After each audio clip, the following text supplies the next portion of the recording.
7 बजने को थे और हर शाम की तरह आज भी चारों ओर घंटे की आवाज गूंज रही थी।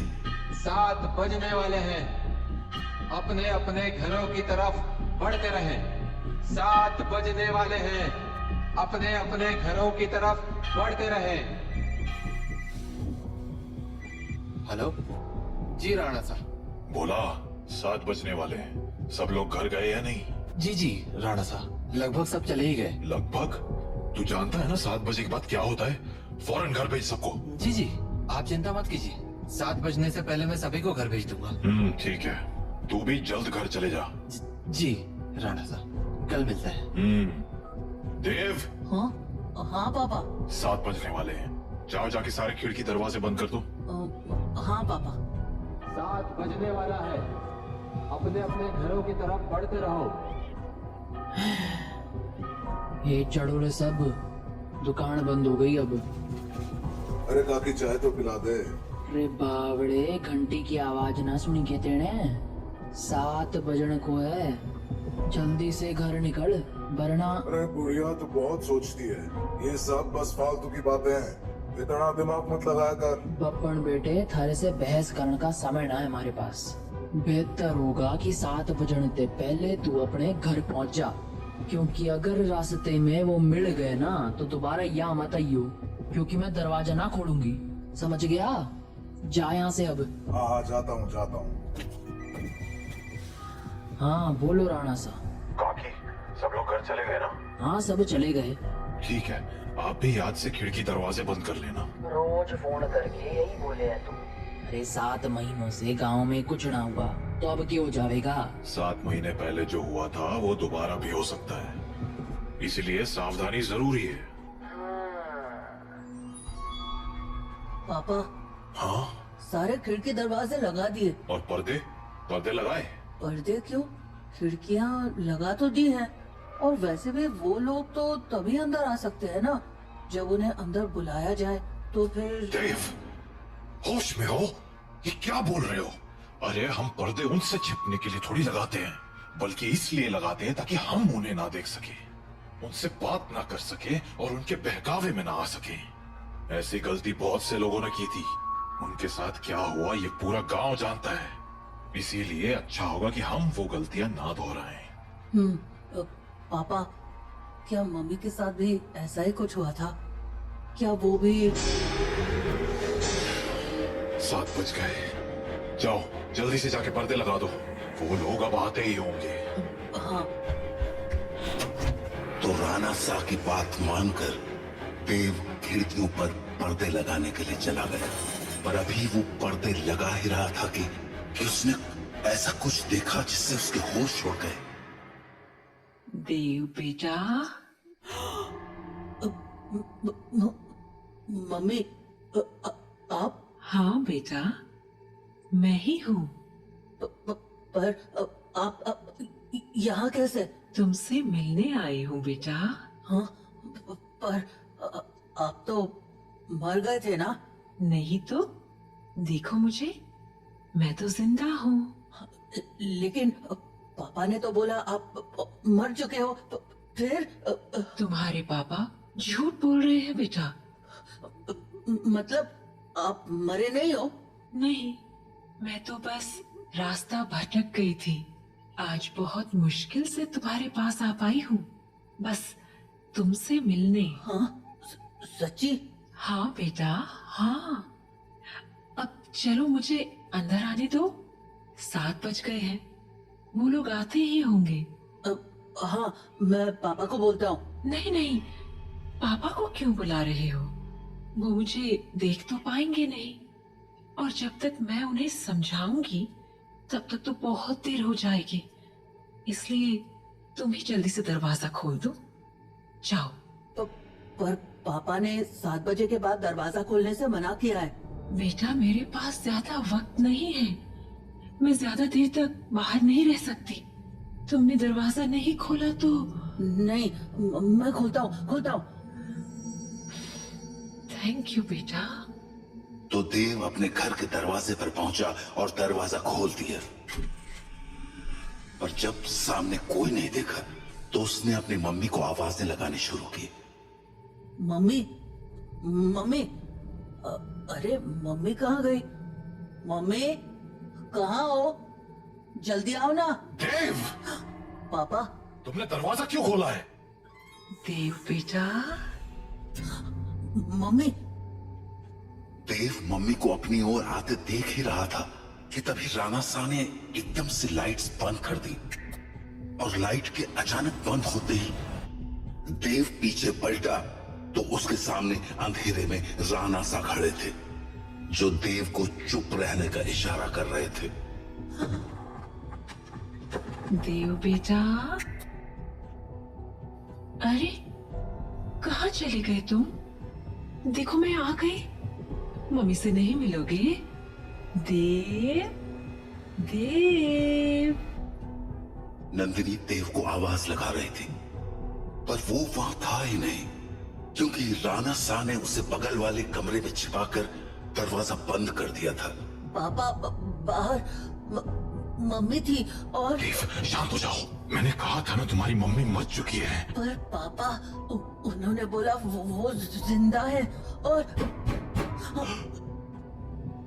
देव बेटा, तुम अंदर हो ना? दरवाजा नहीं खोलोगे?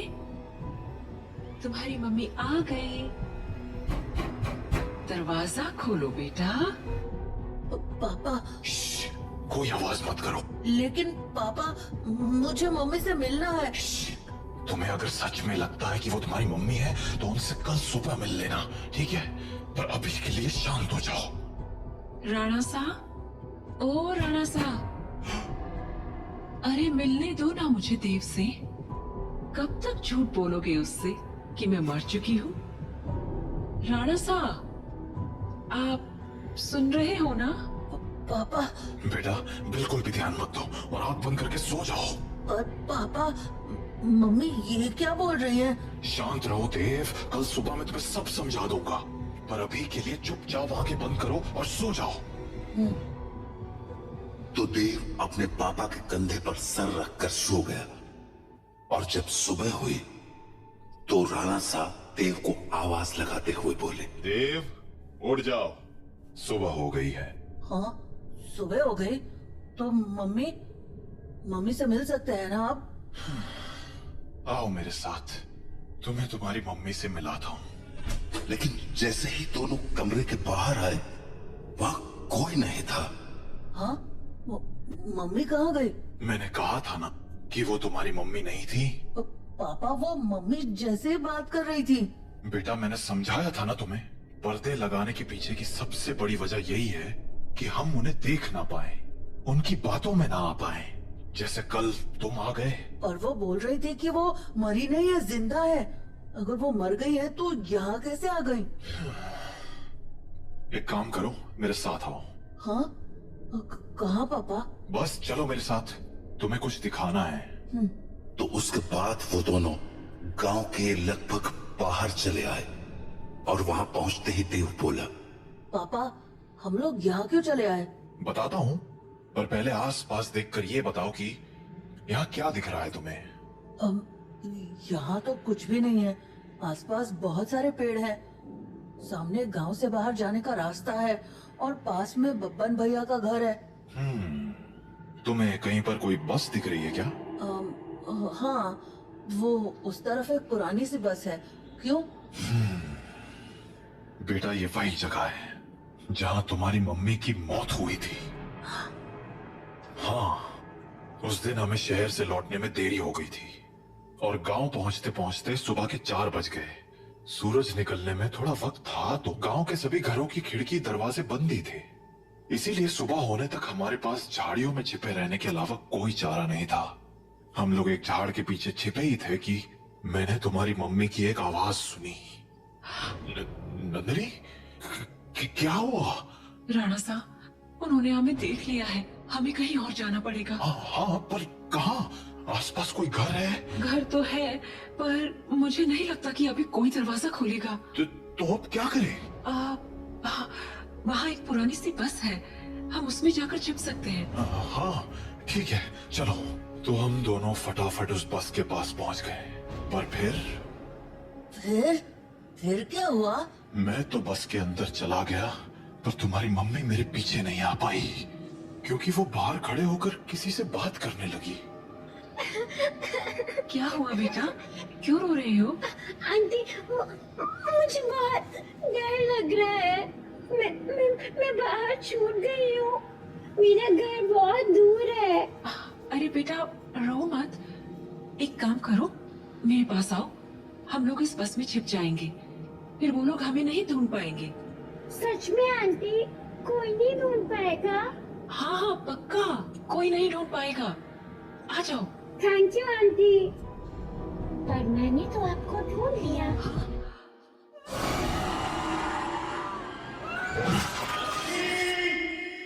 मैं नंदिनी को बचाने के लिए बस के बाहर जाने लगा, पर तब तक बहुत देर हो चुकी थी। बस को उन लोगों ने चारों तरफ से घेर लिया था। हेलो अंकल, बाहर आओ ना, खेलो हमारे साथ। और शायद मुझे देखकर हंसे जा रहे थे।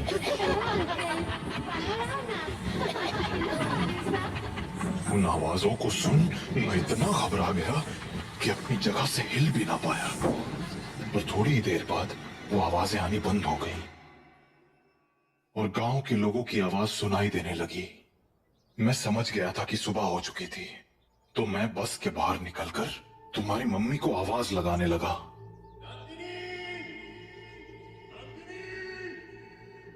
पर वहां अब कोई नहीं था। मैं कई दिनों तक उसके लौटने का इंतजार करता रहा, पर वो नहीं लौटी। फिर जब गांव वालों ने मुझे बताया कि रात 7 बजे के बाद उन बाशिंदों के साथ नंदिनी भी शिकार पर आती है, तो मुझे इस गांव का एक गहरा राज समझ आया। क्या राज? यही कि जो लोग रात को इस गांव में आते हैं वो इसी गांव के रहने वाले थे, पर उनकी मौत के बाद वो ऐसे बन गए। मतलब कल जिसे मैंने देखा वो तुम्हारी मम्मी नहीं थी बेटा, क्योंकि मरे हुए लोग वापस नहीं आया करते, इंसान बनकर तो बिल्कुल नहीं। अपने पापा से बात करने के बाद देव के मन में बहुत सारी बातें चल रही थी और वो उन्हीं ख्यालों में खोया हुआ काकी की दुकान में बैठा हुआ था कि तभी हर तरफ से घंटे की आवाजें आना शुरू हो गईं। 7 बजने वाला है, अपने अपने घरों की तरफ बढ़ते रहो। चलो चलो, घंटा बज गया, निकलो अपने अपने घरों को। अरे बुढ़िया, तू फिर शुरू हो गई। बोला था ना ये सब फालतू की बातें। अरे बावड़े, दिमाग फिर गया है क्या तारा? जानता है ना, 7 बजे के बाद बाहर के हुए कच्चा चबा जावेंगे वो बाशिंदे। अच्छा, और तुझे कैसे पता कि वो कच्चा चबा जाएंगे? क्योंकि आज तक जो भी रात को बाहर रुका है वो मारा ही गया है। अच्छा, फिर थारा राणा सा कैसे बच गया? हाँ, वो भी तो फंसा था ना रात को अपनी लुगाई के साथ। मैंने बोला ना, थारी फालतू बातें सुनने के लिए हमारे पास टेम ना है। जा निकल अब यहाँ से। हाँ, जाता हूँ। इतना कहकर बब्बन वहां से चला गया, पर बब्बन की बात ने देव का ध्यान जरूर खींच दिया था। तो वो भी अब ये सोचने लगा था कि उस रात उसकी मम्मी तो मर गई, पर पापा कैसे बच गए। वो ये सब बातें सोच ही रहा था कि तभी काकी बोली, अरे छोरे, हाँ? बात ना सुनी क्या तूने हमारी? बोला ना घर निकल। जी काकी। तो देव हड़बड़ाता हुआ काकी की दुकान से बाहर निकल आया। वो घर के लिए निकलने ही वाला था कि उसके मन में एक और ख्याल आया और वो सीधा बब्बन के पीछे चल पड़ा। बब्बन भैया! हाँ? क्या हो गया छोड़े? कहाँ भागा चला रहा है? वो मुझे ना आपसे एक बात पूछनी है। पूछ। वो अरे जल्दी बोल, पता है ना 7 बजने को है। तू घर नहीं पहुंचा तो तारा बाप सर पीट लेगा। वो आप वहाँ काकी को बोल रहे थे ना कि एक रात मेरे पापा और मम्मी बाहर रह गए थे और मम्मी को तो उन लोगों ने मार दिया था, पर पापा किसी तरह बच गए। तुम्हारे पास मारी ही बात दोहराने आया है के? जल्दी पूछना के पूछना है तने। नहीं, मैं ये बोल रहा था कि आपका भी घर उसी टूटी फूटी बस के पास है ना? हाँ तो तो आपने कुछ देखा था क्या? कमाल है, बाप अंधा कानून और बेटा सरलॉक। हाँ, देखा था, सब देखा था। कैसे उन बाशिंदों ने थारी माँ को नोच खाया था। खाना तो वो थारे बाप को भी चाहते थे, और तारा बाप साला बस में छिपा बैठा था, और वो लोग न जाने क्यों अंदर ना जा पा रहे थे। वो सारे लोग सूरज निकलने तक बस को घेरे खड़े थे। कोई बस को पीट रहा था तो कोई चीख रहा था, और अंदर कोई ना जा पा रहा था। पर वो लोग घुस क्यों नहीं पा रहे थे? क्योंकि 7 बज गए, बातचीत का टाइम खत्म। अब चल हमारे साथ। नहीं, मैं घर जाता हूँ। रे बावले, अब घर जाने का मौका खत्म हो गया। आधे रास्ते में ही कोई ना कोई नोच खावेगा तुझे। चल अब हमारे साथ। तो बब्बन देव को लेकर अपने घर चला गया। वहीं राणा साहब अपने घर में परेशान हुए जा रहे थे। ये देव कहाँ रह गया? अब तक घर क्यों नहीं आया? काकी को पूछता हूँ। हेलो काकी। हाँ राणा सा, मारे को लग ही रहा था कि थारा फोन आवेगा।